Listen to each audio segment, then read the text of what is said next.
Alright, we're back. It's been about 2 weeks since I posted a video on my channel. My finger is still broke off. You can see there, look, it's still blooded up. But yeah, I've not really been able to record and upload anything. But we are back with another video and we are doing a Premier League prediction. I know I am late to the party and one game week has already gone by, but it doesn't really make a difference to predicting the league as to speak. So yeah, I'm going to go ahead and do that. Guys, I did one of these last season and I don't actually know how well it went because I didn't do a post-season review. But yeah, I think it went alright. I probably did decent, right? I probably was quite close to half the teams being where they finished.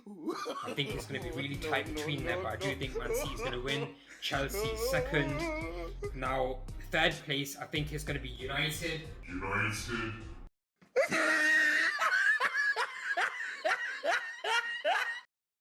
So yeah, we're going to get into this season, 2022 and 23 season.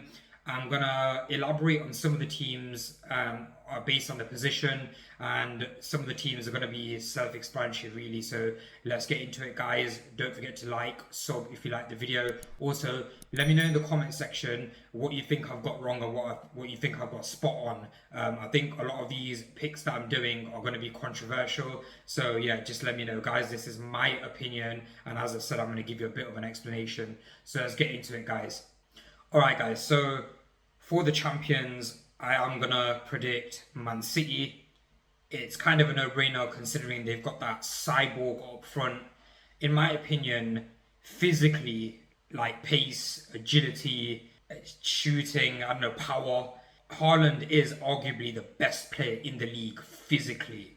Not his technical ability. Shooting, probably Harry Kane. In terms of straight up finishing, but physically I think Haaland is the best in the league. I think he's just going to enhance their already sick team. I think Man City might lose Bernardo Silva and they've lost Sterling as well. I don't think they're going to be missed that much considering that they do rotate Sterling and they've got players galore to replace Bernardo Silva. So in spot number 2, I am going to go for Liverpool. Although they have lost Mane, I do think it's just going to consolidate Luis Diaz's position in that left wing spot, and having Nunes up front I think gives them a bit more of a cutting edge in those fixtures where it's a draw late on, you can bring him on, or if he's already on, you know, put some crosses into the box and you can get on the end of them. I don't think they've improved their team massively. It's probably leveled out, you know, they probably like broke even because they lost Mane, but they added Nunes in. The transfer window hasn't slammed shut yet, so they might still get someone else. But yeah, the team's sort of the same, still miles ahead of anyone else in the league, so they're going Liverpool second. Now, this third one is going to be controversial, but I've got my reasons for it, and I'm going to go with Spurs. So, Spurs have Conte. They've bought about 5 players into their first team. A big addition is Perisic in my opinion. Although he's migrated to this wing back position, he still spends most of his time in the opposition third rather than in his own area. You can expect a lot of goals and assists with him and from him, and you can expect a lot of people to have him in fantasy football teams as well. So look out for Perisic. I think Kane and Son will be flying as usual. They've got Kulusevski, who played well last season. He's going to kill it as well. Bentancur. They got loads of really good players. I think they're going to do really well. I can't think of any of the signings, but they have signed quite a lot of players. So we're going Spurs third, and as I said, guys, they have Conte. This guy is just a specialist of getting shit done at clubs, and he just progresses season after season until he does leave. He doesn't spend too long at teams, but yeah, as I said, he does improve them massively. In third spot, I'm gonna go with it's between Arsenal and Chelsea. In my opinion, I'm going Arsenal.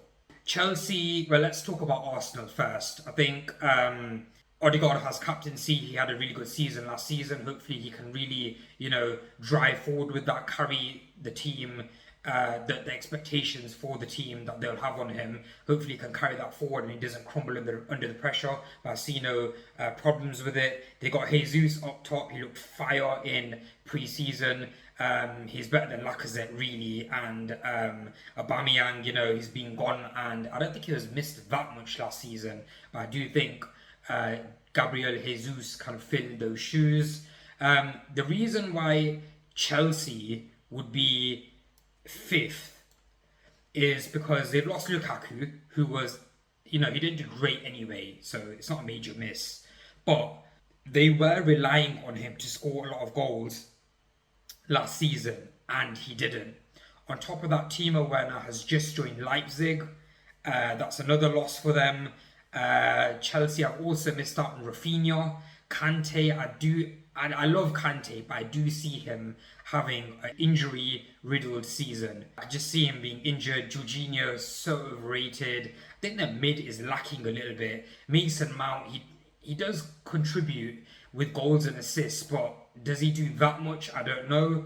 Kai Havertz is probably going to play number 9. I know they got Sterling, but Sterling is going to have to adapt to a new system. Sterling had it all good season after season at Man City. The expectations are the same, the style of play is the same.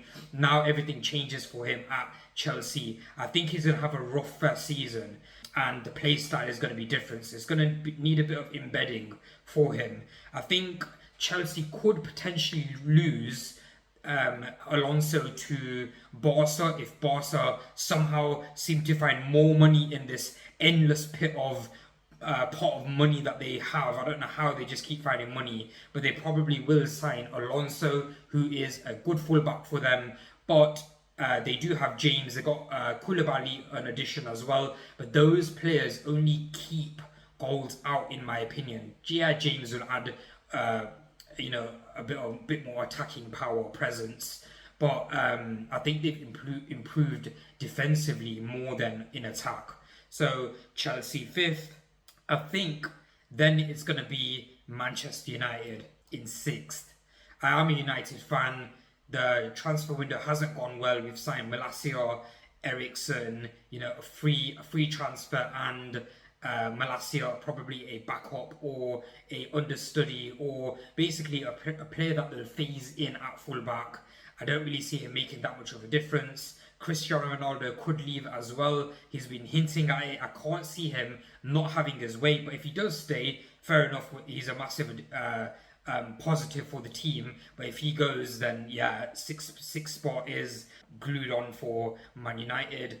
Yeah, it's not going too well for United, is it? They're having an absolute shocker. They lost their first game of the season against Brighton as well.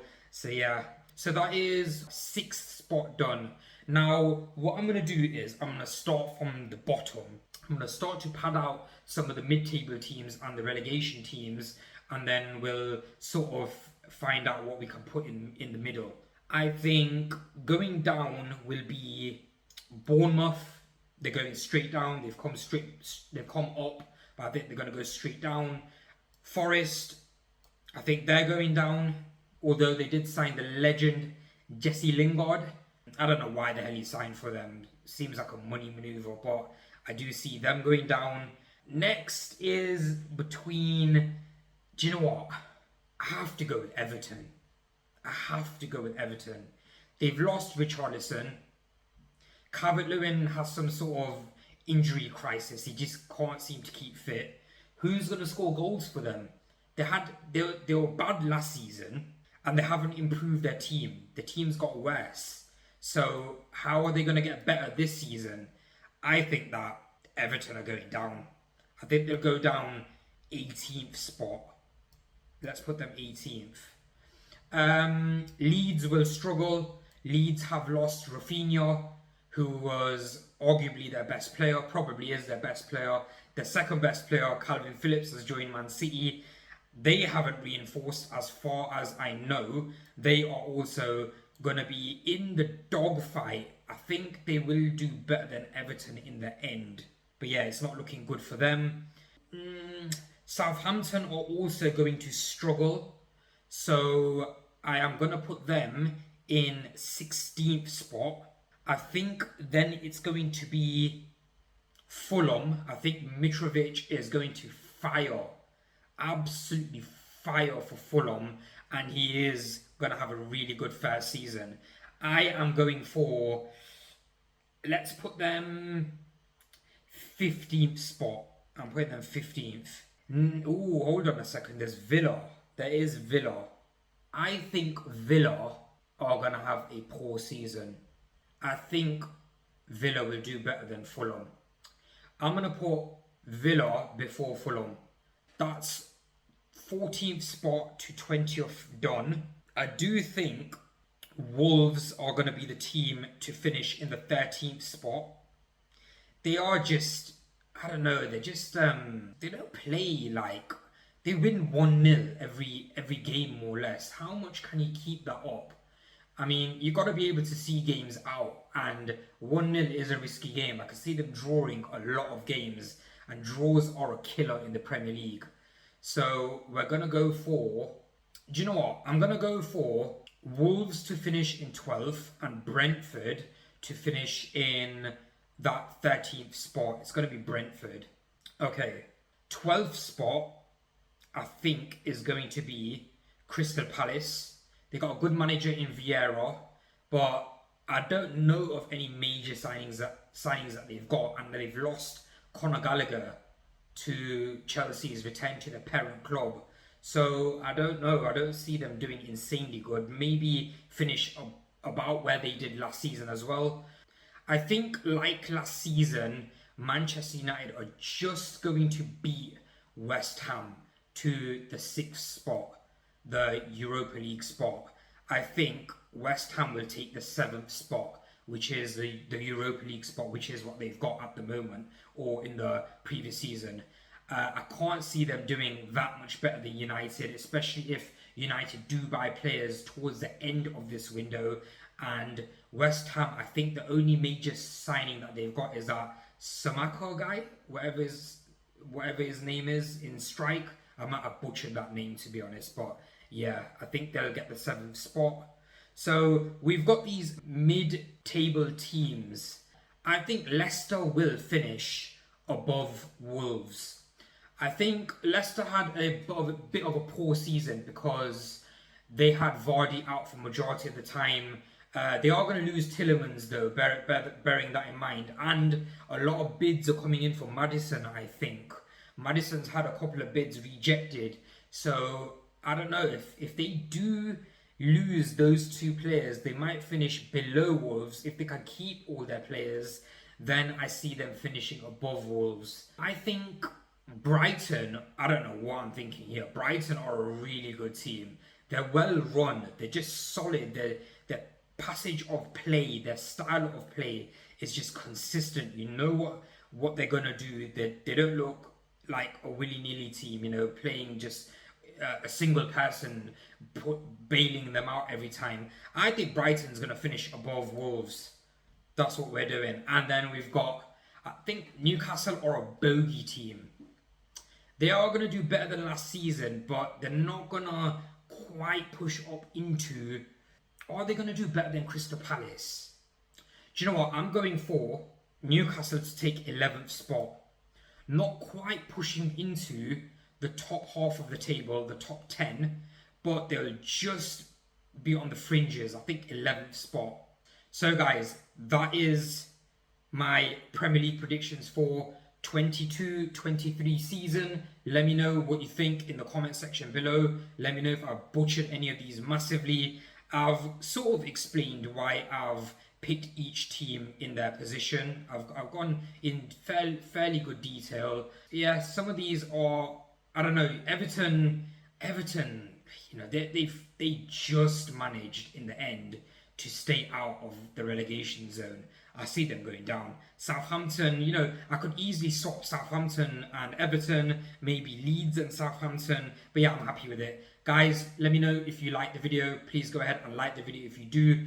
Also, don't forget to subscribe to the channel. I haven't been lazy. I've really been struggling to make videos, so I've not been able to make a fitness video for this one as well. I was going to, but I had to do something recorded via camera, something using the laptop, my finger is still mashed up. Look at this, I'm still bloody, the bloody bandage is coming off. I got a checkup tomorrow, so I hope that goes well. As soon as I feel that my finger won't split when I grab a weight, I'll start weight training again, and we'll be back with the fitness vlog. Guys, look out for the next video. Hopefully we got that coming out soon. I've got one more fitness vlog video to come out, but that was recorded before I split my finger. I cut my finger, so that should be coming out fairly soon, I guess. Guys, we'll catch you in the next one. Take care of yourself. Peace.